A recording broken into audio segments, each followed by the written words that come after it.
At 6, Pope Francis has died at the age of 88 after months of ill health. He passed away early this morning, just hours after he was last seen in public blessing the crowds in St. Peter's Square on Easter Sunday. Cardinal Kevin Farrell said the Bishop of Rome had returned to the house of the Father. A prayer service will take place at the Vatican shortly before the Pope's body is laid in a coffin this evening. And this is the scene at Westminster Cathedral this evening, one of many masses being held around the world. The Pope was the leader of more than 1 billion Catholics.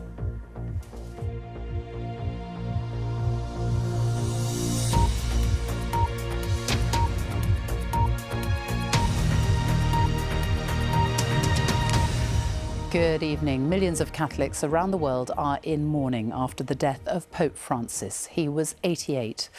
The Vatican announced that he died at 7:35 this morning, less than 24 hours after he was last seen in public blessing the Easter crowds. Well, this is St. Peter's Square in the Vatican this evening, where crowds have gathered for the first public prayer for Pope Francis, which will begin in half an hour's time. The Rosary will be recited by a senior Vatican cardinal. Pope Francis was last seen in public just yesterday, appearing on the balcony overlooking St. Peter's Square to wish Happy Easter to the thousands of worshippers who had gathered there to see him. Tributes from around the world are being paid to the Pope, who was the leader of more than 1 billion Catholics.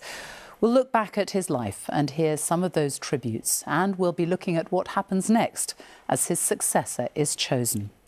Our first report this evening is from Rupert Wingfield-Hayes at the Vatican. An Easter Monday in the Vatican that no one could have anticipated. Pilgrims flocking to the Vatican to be greeted by the news of the death of a pope. Just after 10 had come this shocking announcement. Alle ore 7:35.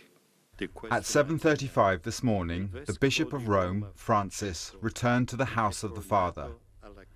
His entire life was dedicated to the service of the Lord and his Church. He taught us to live the values of the Gospel with fidelity, courage, and universal love, especially toward the poorest and most marginalized. Across Rome, the bells of every church began to ring out. A solemn salute and a message to the people of Rome that the Pope had died. In St. Peter's Square, the news spread fast, bringing shock and sadness. Even when he appeared yesterday, you could see that he was not looking well at all. So in a way, it's like it's finished. But also sad, considering that he's been a very energetic Pope.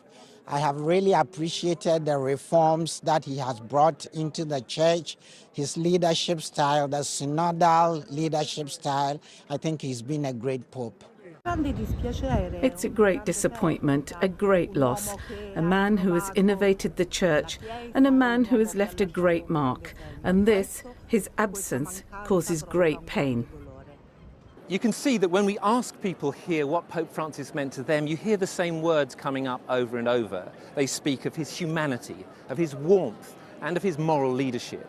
Wherever he went around the world, he was greeted with tremendous enthusiasm, just as he was here in St. Peter's Square yesterday, in his very last public appearance. On Sunday morning, a clearly frail Pope Francis had greeted cheering crowds of Easter worshippers from the balcony of St. Peter's. In a very thin voice, he gave this final Easter greeting. Buona Pasqua. Only weeks before, the Pope had been discharged from hospital after an extremely serious illness. Many of those in the square told us they had been praying for his recovery and were surprised and delighted that he was strong enough to appear in public. But as Pope Francis now drove around St. Peter's Square in his Popemobile, he looked even more frail and exhausted. From all we know of Pope Francis, he was determined to be there, perhaps knowing it might be his final Easter. At St. Peter's, flags have now been lowered to half-mast, and preparations have begun to place Pope Francis in his coffin. Pilgrims have been gathering all afternoon in quiet prayer. Many tens of thousands more are expected to start arriving in Rome for the official lying in state, which will begin on Wednesday. Rupert Wingfield-Hayes, BBC News, in Rome. Throughout the day, tributes have been paid from all around the world. King Charles, one of the last people to meet the Pope during a visit to Rome 2 weeks ago, said His Holiness will be remembered for his compassion, his concern for the unity of the Church, and for his tireless commitment to the common causes of all people of faith. The flag above Buckingham Palace has been lowered to half-mast. The Prime Minister, Sir Keir Starmer, said Pope Francis was a pope for the poor, the downtrodden and the forgotten. He never lost hope for a better world. In the United States, President Trump ordered flags at the White House and on government buildings to be lowered, saying the Pope was a good man, worked hard and loved the world. And in Argentina, where Pope Francis was born, President Javier Milei declared 7 days of mourning and said despite differences that seem minor today, having been able to know him in his kindness and wisdom was a true honour. Our religion editor, Alim Boul, is at the Vatican for us now. Alim. Yes, well, the range and volume of the tributes coming in for Pope Francis from around the world are really a testament to one of his legacies, because they haven't just been coming from sovereigns or world leaders. They've also been coming from groups for whom he spoke out, the marginalised, and from people from all kinds of faith traditions and none, because this was a man who very definitely wanted to reorientate the Catholic Church away from its hierarchy, away from Rome, to people in their daily lives and their daily struggles wherever they were in the world, and reaching out to other faiths as well. I've been taking a look back at the life of Pope Francis and to his hugely consequential papacy. His surprise election in 2013 would mark a more radical break with the past than many expected. Jorge Bergoglio did have Italian roots, but was born in Argentina. While studying for priesthood, he worked briefly as a nightclub bouncer. As Pope, he greeted his flock, having taken the name of a saint who championed the cause of the poor. His style was informal, even when conducting ceremonies, and his first act as Pope was to pay his own hotel bill. In his early gestures, like washing the feet of the elderly and prisoners, he showed desire for his priests to be closer to the disadvantaged. He spoke out for the protection of migrants and refugees, laying a wreath on the waters where so many died on their perilous journeys. He linked economic inequality to the environment. In a video launching a papal encyclical, he said climate change amounted to rich countries inflicting damage on poor ones. He travelled widely, drawing energy from the crowds. In Brazil, 3 million gathered on Copacabana Beach. The Pope of the Holy See! In 2015, he became the first pope to address the US Congress. I am most grateful for your invitation, telling the world's richest nation to take care of Mother Earth. God bless America. He apologized for the scandal of sexual abuse of children by priests. His words here spoken by a translator. God weeps for the sexual abuse of children. On a visit to Ireland, the first by a pope in almost 40 years, he apologised to victims at almost every event, but scandals continued to emerge. His papacy marked something of a change of tone on the subject of homosexuality, early on remarking, "Who am I to judge?" when talking about a gay bishop. But some progressives argue that in practical terms, the Vatican's stance and the Church's teachings have changed little. Even so, conservative Catholics viewed him with suspicion. But in some ways, he was as traditional as Pope John Paul II, whom he made a saint. And he had very conservative views on abortion, contraception, surrogacy, and gender reassignment. His style of papacy, though, couldn't have been more different to his immediate predecessor, Benedict XVI, whose funeral he presided over. Through the scores of cardinals from the developing world he appointed, he changed the complexion of the church hierarchy, consolidating a shift in the centre of gravity of Catholicism away from Europe, where it was in decline, toward Latin America, Asia and sub-Saharan Africa.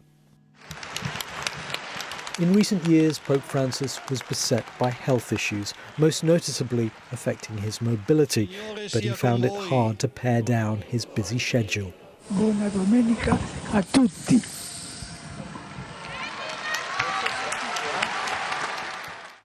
He was, above all, a pastoral pope, a man of humility who preferred the fellowship of ordinary believers to the trappings of ecclesiastical status and power. Our religion editor, Alim Maqbool. Well, countries around the world have been marking the death of Pope Francis today. In Argentina, the Pope's home country, a special mass was held in the cathedral in Buenos Aires, where the Pope was once Archbishop. In the Philippines, the only Christian nation in Asia, church bells have been ringing out across the capital, Manila, as worshippers gathered in churches to pray and reflect on the Pope's death. In Spain, where Catholicism is the largest religion, 3 days of mourning have been declared across the country. Well, this is what will happen over the next few days as Catholics around the world say farewell to the Pope. Tonight, Pope Francis's body is being laid in a coffin in a chapel at his St. Martha residence. The Pope's funeral is traditionally held within 4 to 6 days of his death, with the funeral mass taking place in St. Peter's Square. Pope Francis's death has set in motion the conclave, which is the political process for the Church to select a new leader. The vote, which is held in the Sistine Chapel, usually takes place 15 to 20 days after the Pope's death. Mark Easton reports. Pope Francis believed the Catholic Church should be a universal home where everyone was welcome. That was one of the messages from the priests at Westminster Cathedral this afternoon, where worshippers came to pray for a man who hoped to simplify the philosophy of his church. He's wanted us to look what it really means to be a human being, what it means to be a human person, and given expression to that in direct and immediate ways. The Pope's office and apartments have been sealed. The papal fisherman's ring has been removed from Pope Francis's finger and smashed with a hammer. Ritual dictates almost every detail of a pope's death. But Pope Francis was a man with his own ideas. He has elected not to be buried in the Vatican, like most of his predecessors, but in the Basilica of St. Mary Major, where he often chose to pray. It is in one of Rome's less glamorous neighbourhoods, Esquilino, home to budget hotels and modest B&Bs, close to the main bus and railway stations, the district where many immigrants have put down roots. Almost 80% of the cardinals who will elect Pope Francis's successor were chosen by him. His appointments have ensured it's a much less European constituency than before, with 18 South American and 18 African cardinals. He's not followed the tradition of major cities automatically having a cardinal at their head, but he's chosen auxiliary bishops, he's chosen a man he met once in Russia. He's just made his picks, and that will remain, I'm sure. Pope Francis will almost certainly have prayed that his vision for Catholicism might survive his death, a church less Roman and more Catholic, less focused on Europe and more on its global, diverse congregation. But for the 7 million Catholics in the UK, this is a time to mourn and to pray. The intrigues of the conclave are for another day. Mark Easton, BBC News. And a special programme, Pope Francis, the People's Pope, is available now on BBC iPlayer, and it'll also be shown at 9 p.m. tonight on BBC One. Time now for a look at the weather. Elizabeth Rizzini is here. Hello. Hello, thank you, Sophie. It's been quite a mixed day weather-wise. We've seen longer spells of rain, some sunny spells, some pretty lively showers and some very interesting, rather threatening cloudscapes too, including this one across Worcestershire. And it does stay unsettled for the rest of the week. Rather changeable, temperatures remain about the seasonal average too. But this was today's weather, this band of cloud and rain on the satellite picture just sweeping its way slowly eastwards. It continues to clear out of eastern England and eastern Scotland. It's very slow moving overnight tonight, but we'll see some clear skies develop. The showers out towards the west will be fading away. There'll be some mist and fog as the winds ease down, and it's a cooler start to the day tomorrow than we saw earlier on this morning, particularly towards the south, maybe even a touch of frost across Northern Ireland. But lots of sunshine to start off the morning. Watch out for some cloud and rain across Orkney, eventually Shetland as well. There'll also be some showers developing just about anywhere across the United Kingdom perhaps, but they'll be fairly well scattered. Not everywhere will see them. Some sunny spells in between. Temperatures 15 to 19 Celsius maybe in the far south and the east, but the cloud thickens across Northern Ireland. The winds will freshen and that rain is going to be sweeping eastwards as we head through Tuesday night and into Wednesday. Some much needed rain, of course, for the gardens in central eastern areas of England. It's been a very dry spring so far, but this is Wednesday, still a legacy of rain as we head through the morning. It's another day of sunshine and showers really, but take a look at the BBC Weather app. Just download it. You do that online and you'll see all of the details for your local forecast for the rest of the week. Sophie. Elizabeth, thank you. In around 10 minutes' time, the first prayer service for the Pope in St. Peter's Square will begin. We will bring you full coverage of that tonight. These are the live images from St. Peter's Square where that service is about to get underway. But for now, we'll leave you with a look back at the life of Pope Francis after his death this morning. Goodbye.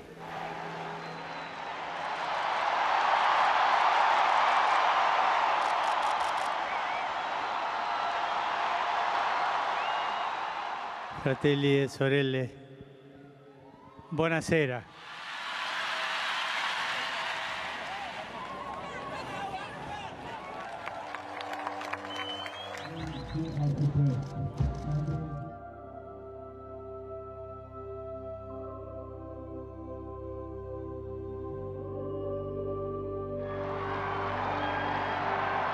Cari fratelli e sorelle, buona Pasqua.